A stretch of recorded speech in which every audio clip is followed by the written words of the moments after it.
Hey, how you doing? This is Adam Post. Woke colleges panic as Georgia bans DEI, makes Constitution required learning. Coming from Breitbart, Georgia Public University System bans DEI admissions policies, includes Constitution in required learning. And this isn't the first pushback that Georgia has done. Coming from Black Enterprise, Georgia halts state funding for advanced placement African American studies amid DEI crackdown. When I first saw this article, I said to myself, what did you do? You started canceling classes and saying, okay, look, you can't teach this because it's all been poisoned by DEI, so we're going to cancel all these programs. Well, then I learned it was a new program, and it's a new program that's being stopped.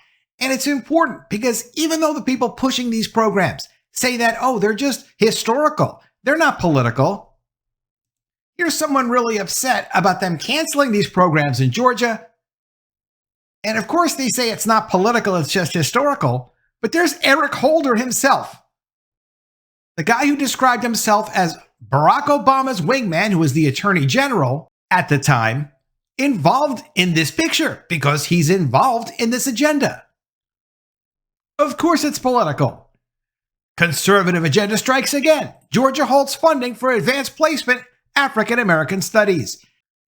And the problem with these programs and these discriminatory policies is when it's going on at a public university, it sanctions all of these radical political ideas that are all about creating discrimination as part of our society as some kind of a reparations. It's not traditional American values. You can't have that in public universities. You can't have that in public schools. If you want to push those ideas, but don't expect the government to sanction these ideas and pay to promote these ideas. It is beyond subversive. It's un-American. The University System of Georgia, which governs 26 public colleges and universities, as well as the public library system, has adopted several changes to combat diversity, equity, and inclusion ideology, and to include U.S. founding documents in the curriculum. And that's a great idea. Teach the Constitution as required learning. People should know what the Constitution of the United States is all about.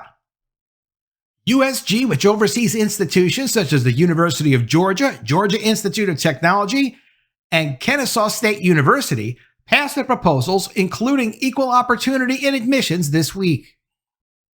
Quote, ideological tests, affirmations, and oaths, including diversity statements, will be banned from admissions and employment processes for both students and faculty, USG's Board of Regents said in their agenda published November 12th.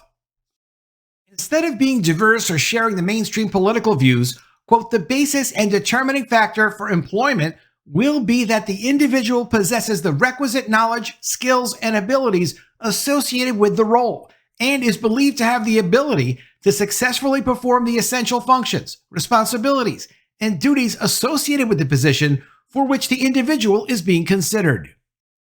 All of this ought to be common sense, and when you go for a position, you expect they're going to hire you or not hire you for a position based on whether or not they think you can actually do the job. But it's necessary to put this in writing and give this command out because of what's been going on in these colleges and universities. Quote, no applicant for admission shall be asked or required to affirmatively ascribe to or opine about political beliefs, affiliations, ideals, or principles as a condition for admission, according to the new policies. The board's revisions also state that USG institutions will, quote, remain neutral on social and political issues unless such an issue is directly related to the institution's core mission. As USG also governs the Georgia Public Library Service, the board's decisions will also impact the 61 public library systems that operate 385 branches across the state. In addition to the anti-DEI policies, USG's board will also require students enrolled in public colleges and universities to study important American documents like the U.S. Constitution, the Bill of Rights, the Federalist Papers, and the Emancipation Proclamation. Abraham Lincoln's Gettysburg Address and Dr. Reverend Martin Luther King's letter from Birmingham Jail will also be included in the curriculum in the 2025 to 2026 school year. In a statement shared with Campus Reform, the Board of Regents said that these proposed updates strengthen USG's academic communities. Quote, they allow institutions to foster a campus environment where people have the freedom to share their thoughts and learn from one another through objective scholarship and inquiry. They reflect an unyielding obligation to protect freedom, provide quality higher education, and promote student success, according to the statement. Colleges and universities not only equip students for the jobs of tomorrow, they also must prepare them to be contributing members of society and to understand the ideals of freedom and democracy that make America so exceptional, according to the board. The proposed revisions, among other things, would make clear that student admissions and employee hiring should be based on a person's qualifications, not his or her beliefs. In October, the USG board also urged the NCAA to ban biological males and those who have undergone masculizing hormone therapy from competing in female athletic competitions. And man, are they upset over at the Seattle media because the conservative agenda struck again. Georgia halts funding for advanced placement African American studies. And this is a preview of what's to come nationally when Trump is in as president and he puts in place his new administration. In a controversial decision, Georgia has refused state funding for the newly introduced Advanced Placement African American Studies course, forcing some school districts to abandon plans to offer the course to high school students. They had their propaganda all figured out, they were ready to push it, they had it sanctioned by the state, they were having the state pay for it, it was perfect, but not anymore. African American history, an integral part of America's story, is once again under siege by conservative forces seeking to curry favor with President Donald Trump. Advocates are outraged, claiming that Georgia's elected school superintendent's decision echoes similar actions taken in Florida, Arkansas, and other states, aiming to suppress Black history education. Quote, the fact that advanced placement African American studies was removed from our schools is alarming and an injustice to our students who eagerly anticipated taking this course, according to State Rep. Jasmine Clark, a Democrat. She went on to say, erasure of Black history from our schools is not and never will be okay. But for a class to receive state funding, which pays for teachers' salaries and instructional materials, the governor must first get the State Board of Education's approval. Superintendent Richard Woods canceled the AP course without providing a specific reason. Megan Frick, a spokesperson for the State Department of Education, confirmed the decision, noting that local school districts can still fund the course independently and that the state will not deny any credit towards graduation. She also mentioned Georgia's state-designated African American Study course, approved in 2020, which does not qualify for advanced placement credit. The AP African American Studies course first garnered national attention in 2023 when Florida Governor Ron DeSantis, eyeing a presidential run, vowed to ban the course, claiming it promoted a political agenda, which it did promote a political agenda. And there was a Black scholar that looked at it and said, look, here's what's wrong with this course. Just fix it and then go forward. They didn't want to change the course, and so it was canceled in Florida. Since 2021, Republican leaders in 44 states have proposed legislation or policies restricting lessons on race and racism, inaccurately targeting critical race theory. According to Education Week analysis, 18 states have enacted such laws since June. It's called pushback on your nonsense. When the government is forced to get involved in pushing back on ideological, inappropriate content in public universities and colleges, you know you've gone too far. And why did the government get involved? Because everybody wanted to advance themselves? No, the government got involved because the public has had it with this. They don't want this in their public colleges, universities, high schools. They don't want this in any public schools. And they don't want to be paying for it. According to the Associated Press, Holly, a young Black man and future freshman at the Georgia Institute of Technology, credited the AP course with teaching him about his ancestors' achievements and inspiring his potential. Despite similar resistance in other Republican-led states, Florida has banned the Disney movie Ruby Bridges, and South Carolina has removed Ta-Nehisi Coates' memoir Between the World and Me from AP language class due to complaints. Arkansas, which initially denied credit for the AP African American Studies course due to state compliance concerns, will allow it for credit in the upcoming school year, and some school districts nationwide have also declined to offer it. In response to conservative criticism, the College Board, which oversees AP courses, removed topics such as Black Lives Matter. Why would that be in your history courses? It doesn't belong there. Slavery reparations and queer life from the exam. Why would you have queer life in? You don't need queer life when you're talking about African American history. I mean, I'm not teaching it. I'm not a scholar on the subject, but come on with this political nonsense. They later included more material on the Tulsa Race Massacre, Black cultural influence on film and sports, and redlining.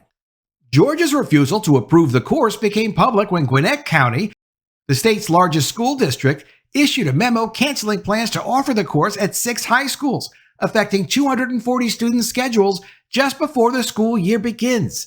Quote, "We are committed to offering a comprehensive and inclusive education for each and every student," the superintendent said in a statement. Quote, "The 2023 to 2024 AP African American Studies pilot was successful, and we are disappointed that students will neither have the opportunity to take nor receive credit for this innovative college-level course." In DeKalb County, rising senior Daniel Herrera, who advocated for the AP class at Dunwoody High School, blamed the cancellation on a conservatively dominated Georgia Department of Education. Quote, "I think it's essential for students to remember everybody's history equally," Herrera told the Associated Press. But this isn't everybody and their history equally. This is a political agenda, a divisive political agenda, trying to push normalizing discrimination. We don't want that in our culture. We don't want that in our societies. If you want to teach that in private schools and it's legal to teach, go ahead and teach it. Don't expect that the local governments, the state governments, county governments are going to finance and support and endorse teaching this kind of nonsense. Angela Williams-Pitconen, who was set to teach the class, noted that 100 students had signed up, which is comparable to AP World History enrollment. Quote, "There's no reason not to offer this class," she argued, emphasizing that it would foster understanding and empathy rather than guilt or shame. Quote, "I think the old guard may be uncomfortable with the level of empathy they're seeing in their children and their grandchildren. People have had it with this. They're not going to pay for this or allow it to get publicly endorsed by the government." And to understand how powerfully damaging these government-led endorsements can be, it goes so far as to affecting our sciences. Yes, our sciences are influenced by diversity, equity, and inclusion funding coming from the federal government. So when they tell you, trust the science, sure, but understand where the science is coming from, because they've made that political. Coming from the college fix, Biden-Harris administration's National Science Foundation spent over $2 billion imposing DEI on scientific research. How can you mix DEI with scientific research? Well, it's a point of view. It is manipulating data. It is a filter that you put on things towards a political ideology so that you can force certain outcomes and say, look, just trust our documentation, trust our research. And then when you go and you look at the research, you say, wait a minute, you've manipulated the research. This isn't something I could depend on. This isn't real and scientific. This is basically witch doctoring. This is now going from a hard science to a soft science. This is going from physics to sociology. The federal government has spent over $2 billion over the last 3 years infusing and embedding diversity, equity, and inclusion concepts into scientific research, tainting the efforts with ideology and diminishing discoveries, according to the recently published findings of a report commissioned by a Senate subcommittee. The National Science Foundation has awarded taxpayer dollars, that's your money and everyone else's money that pays taxes, to, quote, projects that divide Americans and support investigations or publications that are of questionable scientific value.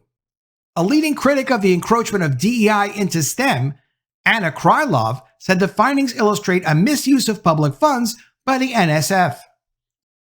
Quote, instead of funding science, they dump money into pseudoscience, miseducation, and ideological indoctrination.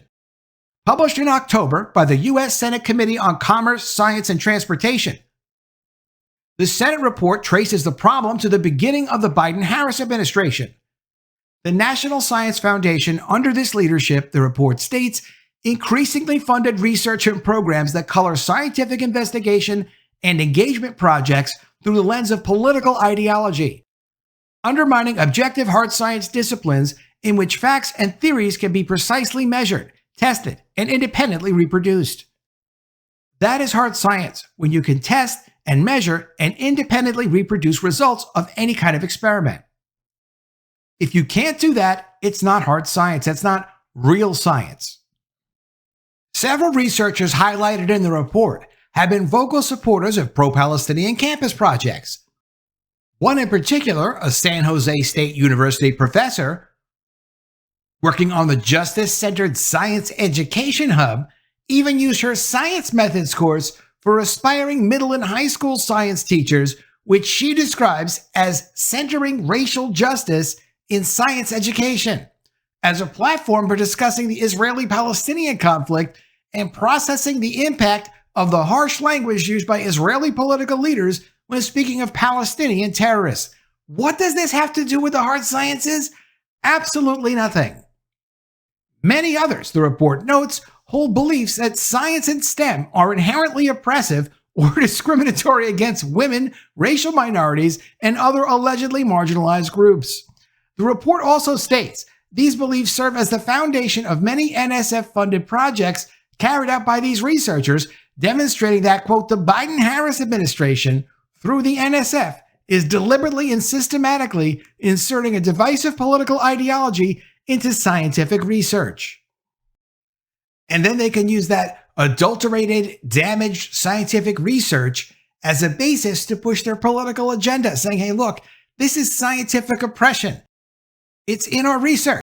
It's from the National Science Foundation. It must be accurate. No, it's not. Quote, instead of identifying the best or most talented scientists, it states, the NSF funded researchers who prioritize filling out research teams and programs based on ethnicity, cultural background, or political perspectives.